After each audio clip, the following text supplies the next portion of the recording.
29 December 2013 সন্ধে 9:30 sweet B থেকে মহানায়িকাকে আনা হলো এই ঘরে, এই ITU 207-এ। ঠিক আজ থেকে 20 দিন আগে এই ITU-তে ঢোকানো হয় মহানায়িকাকে।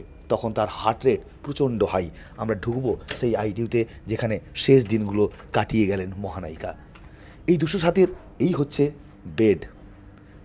এই বেডে গত 20 দিন শুয়েছিলেন মহানায়িকা।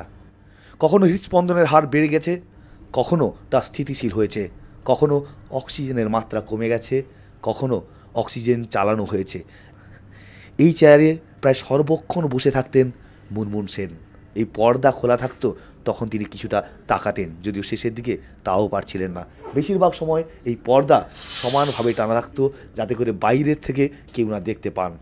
আবার এই বেডে যখন বাইপ্যাপ দিয়ে কাজ হয়নি, তখন প্রবল অনিচ্ছা সত্ত্বেও, পরিবারের অনিচ্ছা সত্ত্বেও তাকে এন্ডোট্র্যাকিয়াল টিউব পরানো হয়েছে। চিকিৎসকরা 20 দিন ধরে এই ITU-কে প্রায় যুদ্ধক্ষেত্রে পরিণত করেছিলেন, যে যুদ্ধ ছিল মহানায়িকাকে বাঁচানোর যুদ্ধ। কালকে সকালে মহানায়িকাকে কিন্তু এই বিছানা হেলান দিয়ে একটু বসানো হয়েছিল, একটু হেলান দিয়ে তিনি বসেছিলেন।